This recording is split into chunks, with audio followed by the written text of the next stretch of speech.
Actually, we've defined confidence incorrectly. We defined confidence as the thing to do the thing. When I define confidence as the confidence in the thing you've already done. Confidence is because you have the experience, because you have the battle scars, the wounds, the story. That's how you can be confident. And so now all of a sudden this concept of what do I need to do this next thing is actually not confidence. It's not the confidence in the action or the achievement or the task.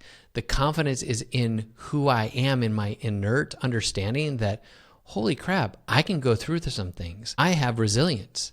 I have audacity. I can get up again when I fall down. And even if this next thing falls apart or goes sideways, I'm going to be just fine.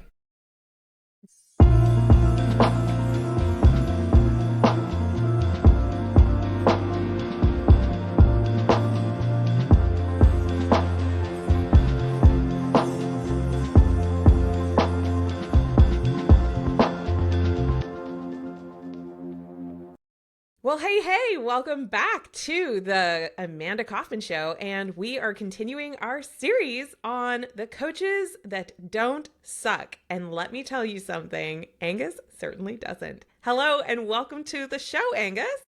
Hello, great to be here, Amanda, with no suckage. Exactly. Well, listener, in today's episode, we're welcoming Angus Nelson, an executive coach and author of the upcoming book, Confidence Comes Last. Confidence happens to be one of my favorite subjects, so I'm sure we'll Do you know, touch on that I today. want to interrupt you. We actually changed the title, and now it's Confidence Comes Later. Confidence comes later. Yeah, okay, right. All right. With that little shift, it makes your brain go, what? Okay, why? And I hence love that. the change in the title. Yeah. So sorry about announcing the wrong title, but I think this is what a lot of coaching business building is like, isn't it? It's making those little adjustments along the way when we find a little bit of a better way. I love this. Okay, cool. Yeah. Well, and I love what we were talking about before we got on here. You're like, don't try and make it perfect and stuff like that. So even exactly. You have that in your head because it was in our press material. Like, oh, we're talking about this book, blah, blah, blah, blah. And so that's the seed that's in your head. In the same way, we have our own things that are in our heads. As coaches, we're supposed to be this. We're supposed to do that. Or we have to have our act together. You have to have it perfect. You have to know more than the other people, blah, blah, blah. Oh my And gosh. none of it's yeah, true. the pressure to be a smart patootie. That's so true. And it's like, I'm just really excited to have you on the show, Angus. And listener, this is a fella with years of experience in coaching. And when we were preparing for this, I was impressed by Angus's preparedness for the podcast. And you know what that tells me? That he is somebody who has done the reps. And he's someone who has gone through the cycles to identify like, well, here's what works and here's what could work even better than best. And he's definitely systems and process oriented. So again, welcome to the show. And I'm really excited for everybody to get to learn from you. Just by way of background, why don't you just take 30 seconds and let us know what you're working on today? I'm working on this book, right? So yeah. The goal is to have that out Q1. So I just sent the final draft actually to the editor this week. Met with my coach. That's so cool. Yeah, I hired a coach. Even coaches have coaches. And in this area of getting this book done, I needed somebody to like hold me accountable and help me get out of my head, get out of my way. I've been working on this book literally for years. And finally I can look at this book. Yeah, seriously.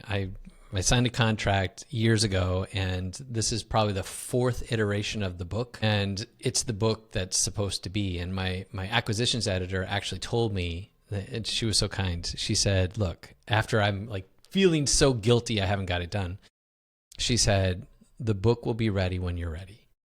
And now that I've written the book, I can look at it. It's like, that's the work I was trying to do. And all of that time was invested in me becoming the person I needed to become in order to write that book. You're giving me goosebumps like right up to the top of my scalp. Like that to me, when I get goosebumps, that's exciting. When I get goosebumps that like wrap around my head, it's like, that's a whole nother level of delight, because I've been thinking about the exact same thing about even my own business. You know, I'm into my 8th year of business as a coach, and to the G, I've done so many things. I kind of joke sometimes that I'm like the Try Guys of coaching. You know, I've tried so many different ways to meet people, to engage with them, to talk with them, I've run sales teams, I've dialed it up and down. I just feel like I've touched every dial on the panel for adjustment with this business. And I was literally just thinking the other day, you know, because when you're on that journey, you're going to do things that you're going to like, gosh, you know, if I knew what I knew now, I might have done something different. But I had the literal exact, I was like, what if everything that you've done was exactly what is needed for you to do what you need to do next? 100%. 100%. So I even talk good. about that in the book. I talk about the fact that you're exactly where you need to be right now. So good. And we So think good. that we have to, and this is kind of our comparison part of our brain is I'm not like that person, or I'm not like this person, or, oh, that person got further ahead. And we qualify ourselves according to someone else's journey versus qualifying ourselves to our own. And so therefore That is a tough thing to do, isn't it? Sometimes, like, unless you have the presence and the awareness that you do need to do this. I'm so glad you're doing this book, because more people need that lens.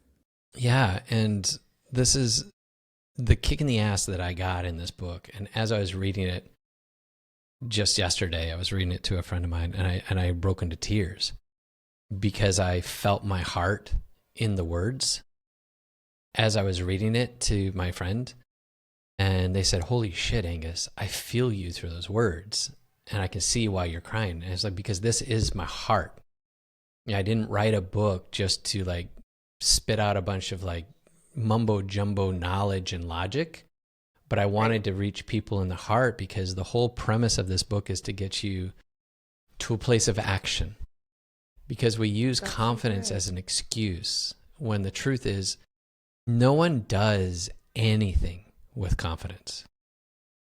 Confidence only exists in the past. You can only have confidence from something you've already done.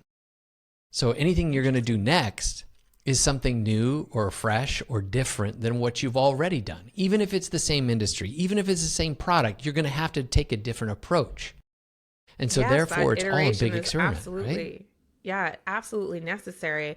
You know, on my own journey with confidence, I definitely started from a very not confident place. You know, body image issues, social anxiety challenges, just like absolute.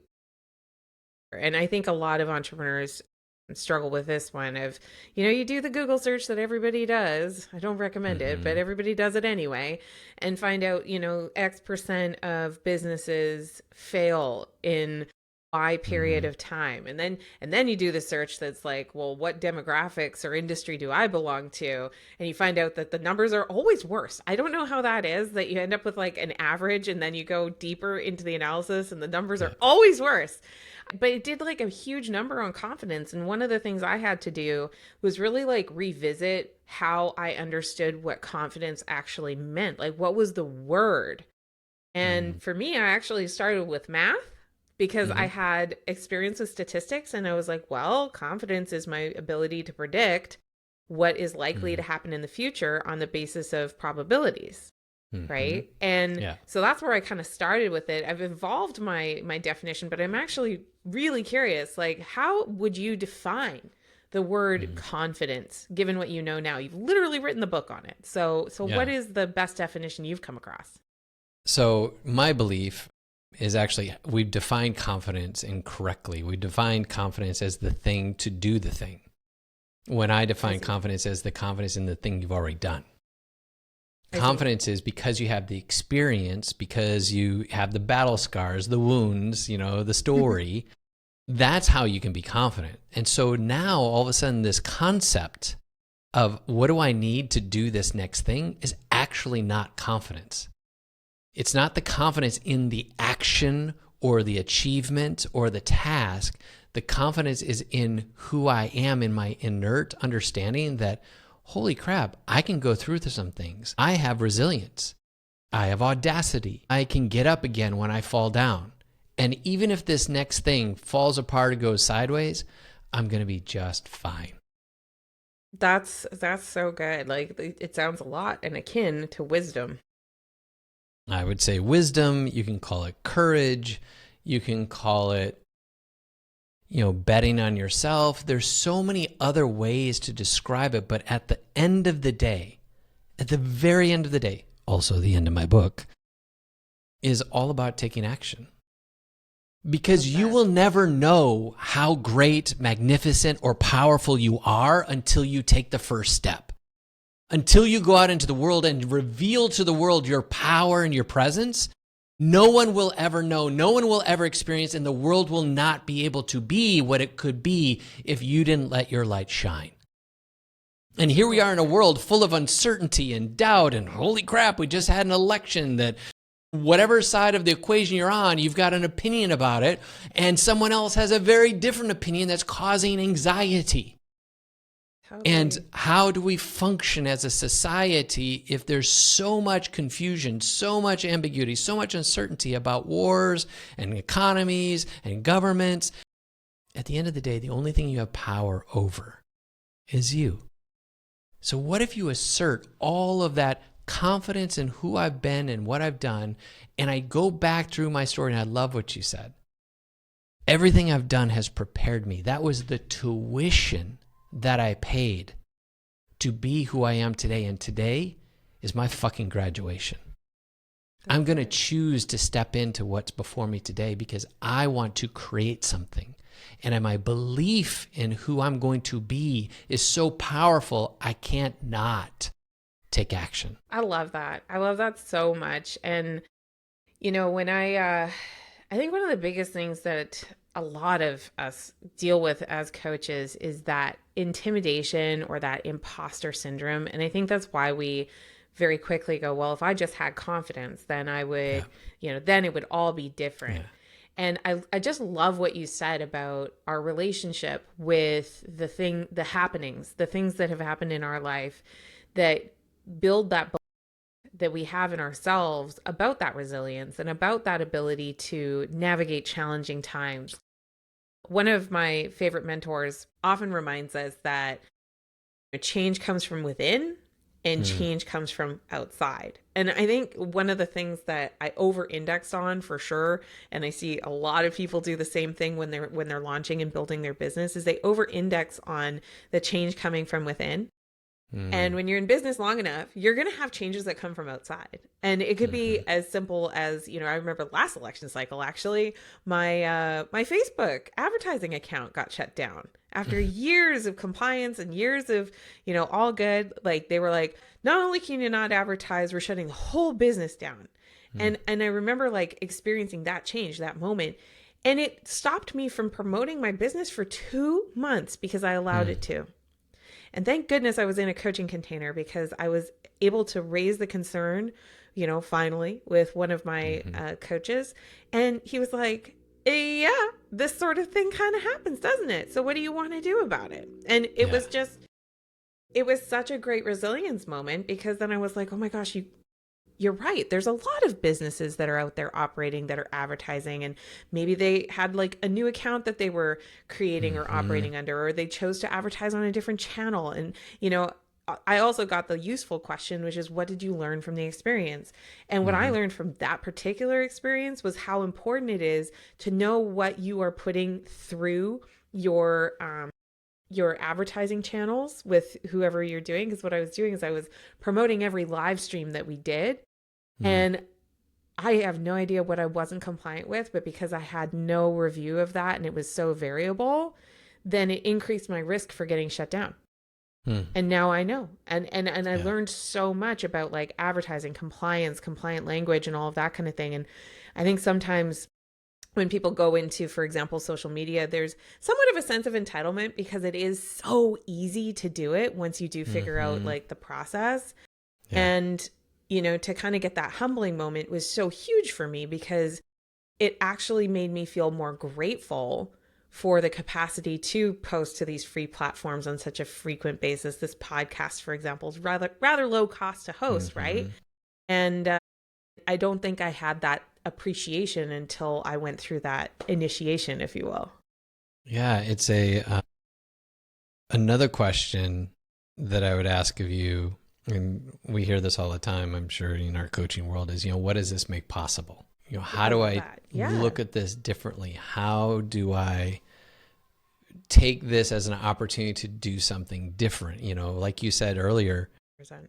You've tried this, you tried that, you put stuff against the wall, see what sticks. Like when you're iterating your business over and over again, trying to find the right message, the right audience, what's going to resonate. And then, like, I got rebuked by our fellow coach, Dan Martell, because he said, you're too effing creative. He said, start being boring. Just do the thing you know to do. And I love this. This is so good. And so here we are, like, oh, I'm going to reinvent this. I'm going to do this. But when something fails and you fall flat on your face, when I ask myself now, what does this make possible? Instead of me going to that creative, like, oh, I'm going to do a new thing, I think totally new momentum. Totally new. I'm going to go another direction. I'm going to do a thing. And not to say that that isn't true. There may be something like that, but there's different philosophies that once you get more grounded in yourself, more comfortable in your skin, you can say, well, what do I know? I know that this works. I know this client responds to this. So let me go back to that basic, and then I can tweak from there. So one of the things I've been marinating right now, in real time today, one of my heroes in the marketing space is a guy named Alan Satanic. If you don't know him, holy crap, the guy's like... Nothing held back, right? Yes. Holy crap. Freaking genius. Anybody listening to this, if you want to be good at marketing and you want to be good at mastering your psychology, like, I am not an affiliate. I am simply telling you, you need to go to the Nothing Held Back Facebook group and just spend an afternoon reading the posts by Alan. Like, he's a genius. I'm not even in one of his programs. I pay the man nothing. I'm telling you, you need to go to that Facebook group. And he's so generous. And he wrote this thing that said, who's not paying you money? And I've been chewing that all day today. Say more about that. So what was the full context of the question? So we always think, like I said, we're going to go create a new thing, this whole creative bent and chasing rabbits and shiny objects and things that we can find ourselves doing. And he said, sometimes you have to get really creative in how you're seeing your product. There are other facets to your business that perhaps you are not amplifying. In other words, let's say you're a business coach. Cool.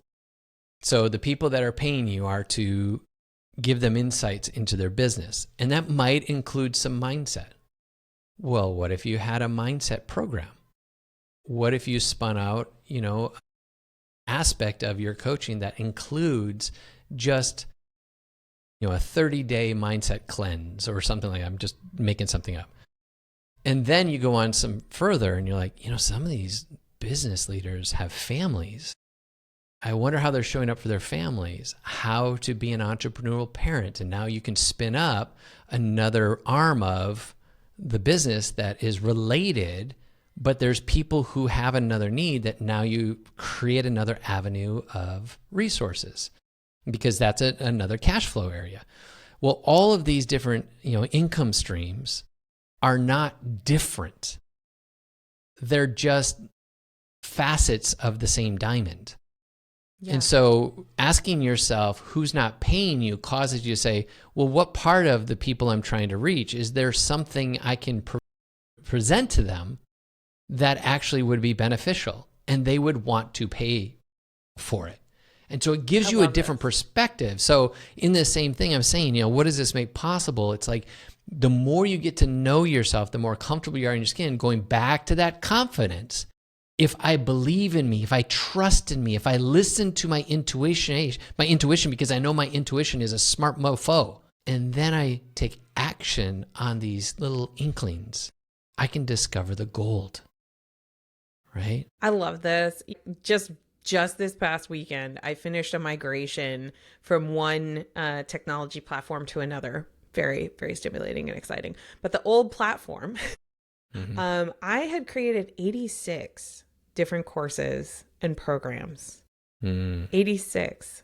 And this was the OG platform that I started working with when I started doing like courses and coaching and training and everything.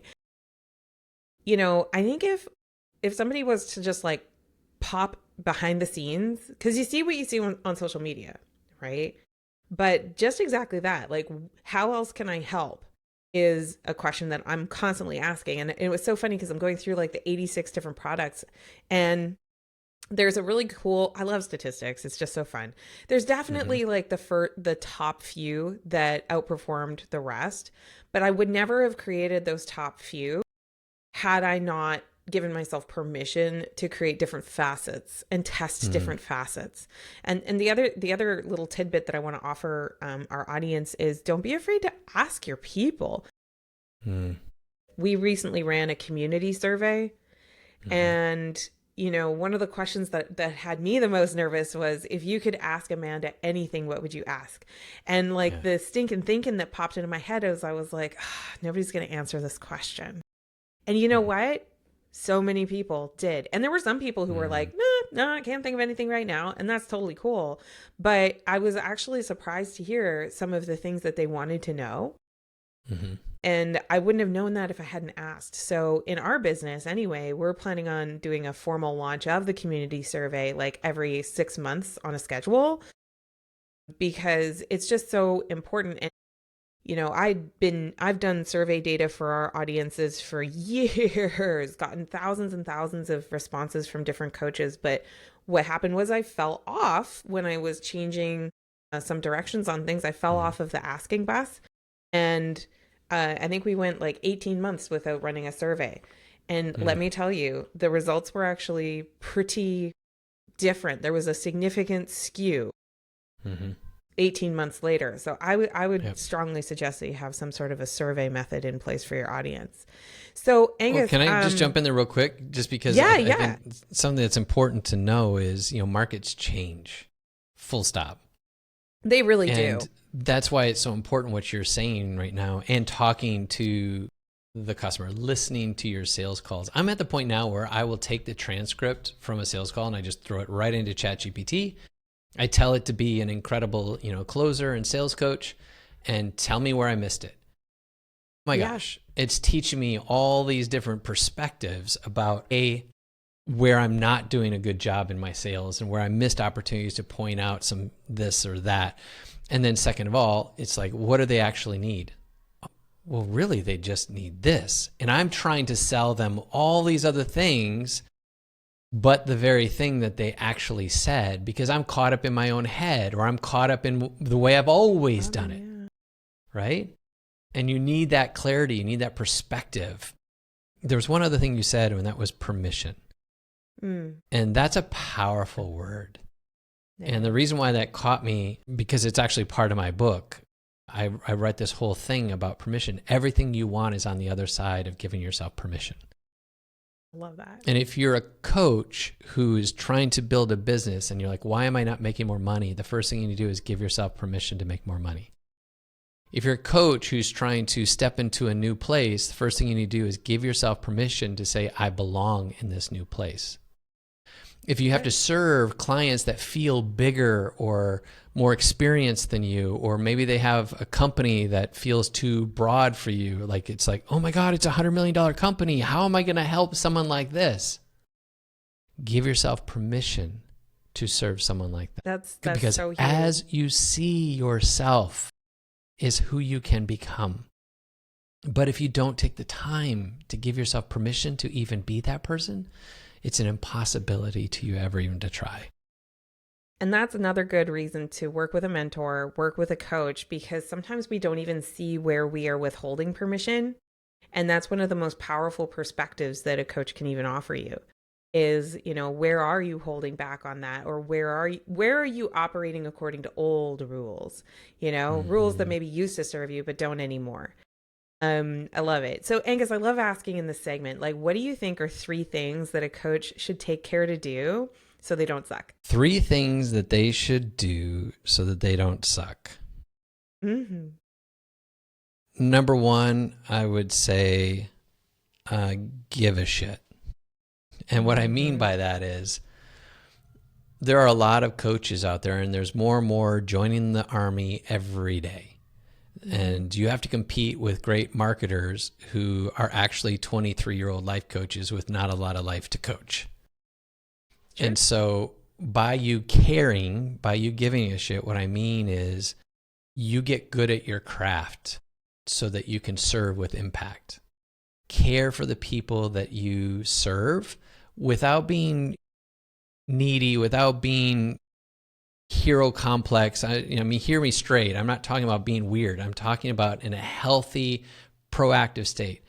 The second thing is be the challenger. Most clients pay to ask them the questions and call them out on the things that nobody else will. And sometimes that means it makes you feel uncomfortable because maybe you don't have that kind of personality. Maybe that's not something you're accustomed to. But it's incumbent upon you to challenge your clients so that they can rise to another rank. And you might say to yourself, but what if they reject me? What if they fire me because I challenge them? And I guarantee you, if you're doing it the right way, if you are doing it with love and you're doing it to serve, you cannot lose when you challenge them. And in fact, you actually win them over for more. And then the last thing I would say about not sucking is you're constantly selling. Keep your pipeline full. And that requires you not get fat and happy when things are good. So if suddenly you close a couple clients at really high dollars and like, oh my God, I'm going to be great for the next 3 months. And then you don't continue to keep your foot on the pedal, on the gas. In those 3 months, suddenly everything's going to dry up and now you're feast and famine. You're going to go into scarcity and panic and you won't be able to get the momentum back. And where I see so many coaches failing is they go through this seesaw where they fill their pipeline and then finally they get the clients. Yes, life is grand. And then they don't keep the natural trajectory. Now, if you're a really good coach and you're challenging your clients and you're helping them raise to another ranks, they're likely to stick around. That's amazing. You want that. I have a client I've been working with for 5 years. We just celebrated. However, there's an attrition. There's normal life cycles to the people that you serve. And that for some, it might be just a 3-month program. Hey, for 3 months, we're going to do this. We're going to knock it out of the park. And then you better have a plan at the end of that 3 months that says, now that we've built a plan for the next year, let's sign another engagement for the next year. And always be thinking about where you can take them. Always be thinking about how you can help them take the next success and the next success. Not to where they're dependent on you because you're the hero. Again, I'm trying to not be toxic. I'm helping you succeed by helping your client succeed. So give a shit. I love that. What was the second one I said? It was give a shit.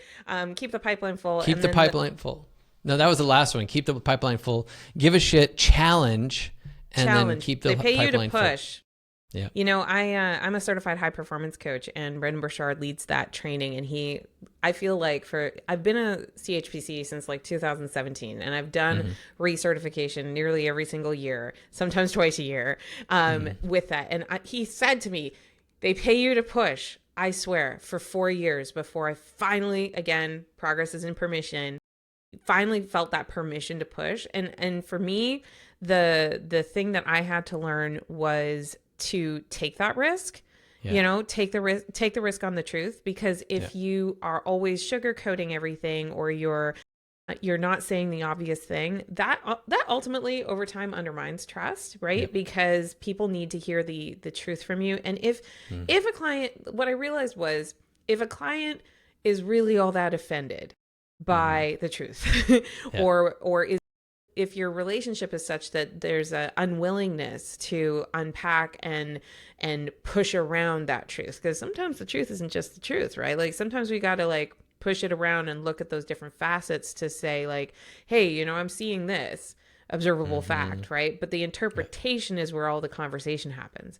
If the interpretive conversation is not able to take place because you do not have the rapport to be able to do so, there's so much opportunity in all of that, you know, opportunity to develop the skill of developing rapport, opportunity to identify like, hey, push, you know, and you start to learn. It's almost like driving a car right? And we do it unconsciously, but we'll put our foot down a little heavier as the car is climbing a hill, and we'll ease our foot off the accelerator when we're going down a hill, and maybe even put it towards the brake, and we don't even really realize that we're doing it.